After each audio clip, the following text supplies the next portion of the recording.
কার phone ঋষি?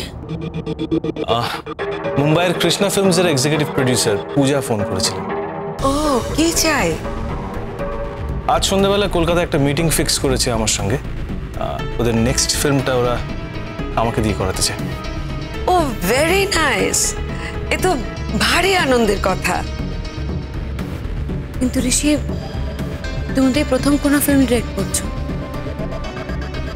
তোমার cinema এখন রিলিজও করেনি, সেক্ষেত্রে ওরা তোমার নাম জানলো কি করে? এ তুমি কি বলছো তুতুল? লেখা ব্যানার্জির ছেলেকে ইন্ডাস্ট্রি চিনবে না তা কখনো হয়? হয়তো কোনোভাবে ওদের কাছে খবর গেছে যে ও ইন্ডাস্ট্রিতে ডিরেকশন দিতে শুরু করেছে, কোনো টেকনিশিয়ানস মারফতই খবরটা পৌঁছেছে। আসলে এভাবেই তো এই প্রফেশনে খবরাখবর হয়। যাই হোক, কনগ্রাচুলেশনস ঋষি, তুমি কিন্তু এই সুযোগটা একেবারে হাতছাড়া করবে না। ওয়েল, আগে দেখা যাক, মিটিংয়ে তো বসি। এই প্রফেশনে তো এরকম কত কথাই হয়। তুমি যদি চাও তো আমার নামটা রেফার করতে পারো, তাতে যদি কাজের কোনো সুবিধা হয়। কোনো প্রয়োজন নেই, ওরা যদি আমার কোয়ালিটি দেখে দেয় তাহলে ভালো, সেটাই হবে আমার অ্যাচিভমেন্ট। না, তাই বললাম আর কি। এরকম কথা আর বলো না ঋষি, আজ সন্ধ্যাবেলা আমি তোমার সঙ্গে যাব। তুমি যাবে? ছি তুতুল, ওটা প্রফেশনাল এরিয়া, তুমি ওখানে কি করবে? কে বিয়ে হয়েছে বলে স্ত্রীর অধিকারে তুমি সব জায়গায় ঢুকে পড়বে, এটা তো ঠিক কথা নয়। দরকার হলে আমি অন্য টেবিলে বসে থাকবো, তো তবু আমি আজ যাব।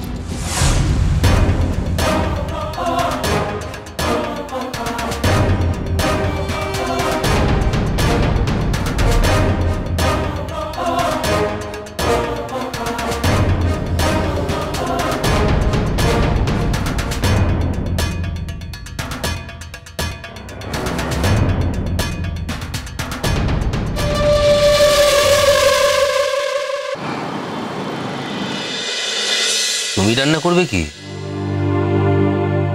মানে দিল্লির বাড়িতে যখনই কোনো গেস্ট আসতো তখন তো তুমি রান্না করতে?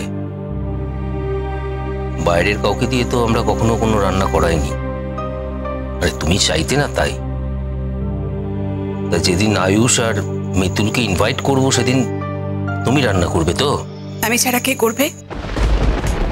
3 জন মানুষের থাকার খরচা, খাবার খরচা, অত বড় বড় স্কুল, টিউশনস, এত খরচা আপনি করছেন, এগুলো তো আমাকে শোধ দিতে হবে।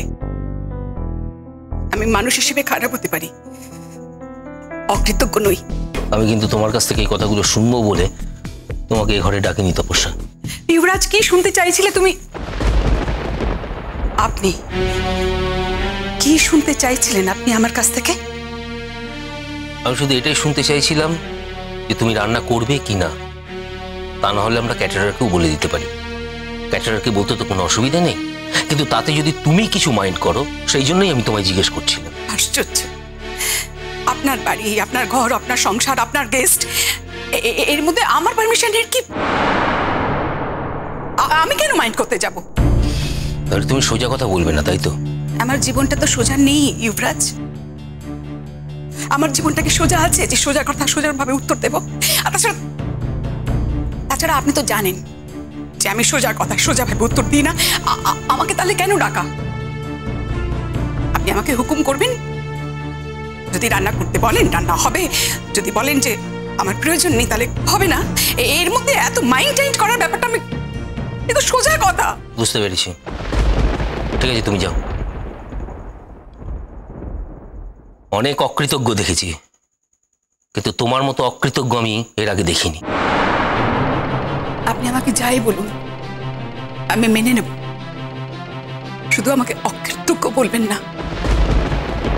আমি অকৃতজ্ঞ কিনা সেটা আপনার চেয়ে ভালো আর কেউ জানে না। আমি যদি অকৃতজ্ঞ হতাম না, তাহলে আপনার এই যে সংসারটা চলছে, সুন্দরভাবে চলছে, তাহলে এই সংসারটা থাকতো না। এতটুকু আঁচ পড়তে দিনই আমি আপনার সংসারে। যা আঁচ পড়েছে আমার জীবনের উপরে পড়েছে, তাও আপনি আমাকে অকৃতজ্ঞ বলছেন। একবার ভেবে দেখবেন যে অকৃতজ্ঞ আমি না আপনি। আচ্ছা, আপনার কি মনে হয় আপনি তো অনেক বড় আইনজ্ঞ, ব্যারিস্টার, আপনার সঙ্গে আমার যা সম্পর্ক ছিল, মানে আপনি আমার সন্তানের বাবা, আমি চাইলে কি আপনার এই সংসারটা থাকতো? বলুন, ভেবে দেখবেন একবার। অকৃতজ্ঞ আমি না আপনি। তপস্যা,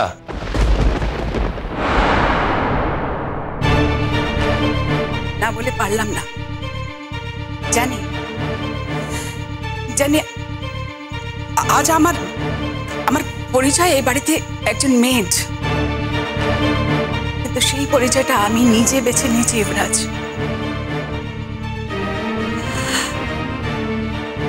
তোমার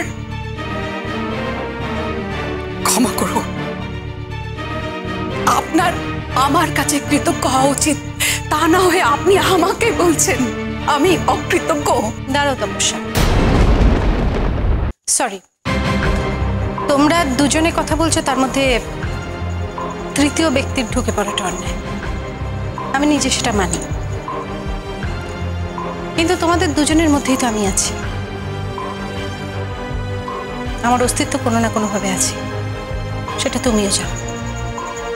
আর সেটা আমি অস্বীকারও করতে পারি না, এড়িয়েও যেতে পারি না। তাই বাধ্য হয়ে তোমাদের দুজনের মাঝখানে এসে আমাকে দাঁড়াতে হয়। তোমাকে অনেকদিন আগে আমি একটা কথা বলেছিলাম, নিশ্চয়ই তোমার মনে আছে, যে এতটা বয়সে আমি কারুর দয়ায় সংসার পেতে চাই না, মনে আছে তোমার? আমি কিন্তু তোমাকে কোনো কথা বলিনি অপরূপা। হ্যাঁ, তুমি হয়তো আমায় অ্যাড্রেস করে কোনো কথা বলনি, কিন্তু তুমি যাকে কথাটা বলছো সে তো আমার স্বামী, অন্তত আমি তো তাই বলেই জানি, তুমিও তাই বলে জানো। আর দুজন মানুষ একটা পুরুষকে স্বামী বলতে পারে কিনা সেটা আইনের প্রশ্ন। তপস্যা, তোমার সঙ্গে আমি কিন্তু একটা বোঝাপড়া করেছিলাম, মানে আমরা একটা বোঝাপড়ার মধ্যে ছিলাম। তুমি যখন এই সংসার থেকে চলে যেতে চেয়েছো, আমি তখন তীব্র প্রতিবাদ জানিয়েছি। আমি যখন এখান থেকে চলে যেতে চেয়েছি, তখন তুমি আমাকে জোর করে আটকেছো। আমি কোনোদিন তোমার অস্তিত্ব নিয়ে কোনো প্রশ্ন করিনি, বা তোমার অস্বস্তি নিয়ে কোনো প্রশ্ন করিনি, আমি তোমাকে নিয়ে কোনো বাড়াবাড়ি করিনি, বা তোমাকে খুব তোলা তোলা করে রাখার চেষ্টা করিনি। পাছে তোমার নিজেকে অতিথি বলে মনে হয়, তোমার অসুবিধে হয়। ইনফ্যাক্ট আমি মনে করি আমি তোমাদের সংসারে একজন গেস্ট, এটা তোমার সংসার, আমি তোমার সংসারে একজন গেস্ট, আমি সেরকম ভাবেই থাকি। আমি তো যুবরাজকে ছেড়ে চলেও গিয়েছিলাম, যুবরাজ অসুস্থ না হলে আমি হয়তো আর ফেরত আসতাম না। আর এখনো পর্যন্ত মনে করো না, এই বর্তমানে এখন দাঁড়িয়েও আমার এই সংসারে যে কোনো শিকড় আছে, মানে খুব দুর্বলতা আছে, আমি এখান ছেড়ে যেতে পারি না, এটা এরকম কিন্তু নয়। আমার জীবনটা শূন্য, আর আমার এই শূন্য জীবনে যদি কোনো শিকড় থেকে থাকে, তাহলে সেটা তোমার ছেলে। যা, আমার দুর্বলতা। অপরূপা, তখন থেকে অনেক কথাই তুমি বলে যাচ্ছ, যে কথাগুলো সবসময় আমাকে কর্নার করছে। তপস্যা এতক্ষণ এই কাজই করছিল। আমি আর এই দোটানার ভেতরে থাকতে চাই না। দোটানা মানে? দোটানা আমার নয়, দোটানা তোমাদের। দোটানা আমাকে নিয়ে তোমাদের। আমি কিন্তু বরাবরই ওয়ান ডাইমেনশনাল। আর আমি আগেও তোমাদের স্পষ্ট করে বলেছি, এখন তোমরা দুজনের সামনে আছো, আবার আমি স্পষ্ট করে বলছি, তপস্যা, আমি কিন্তু শুধুমাত্র অপরূপাকেই ভালোবাসি এবং চিরকাল ওকেই ভালোবেসে এসেছি। আর চিরকাল আমি শুধু ওকেই ভালোবাসবো।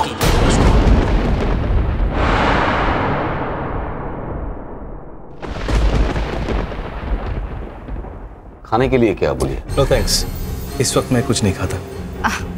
जरा कोल्ड ड्रिंक्स तो पी लीजिए। তোমার উপর আমার কোনো রাগ নেই ঋষি, কিন্তু তোমার মা যদি আমাকে নিজে থেকে রিকোয়েস্ট করে, তাহলে আমি কি করি বলো তো? চোখের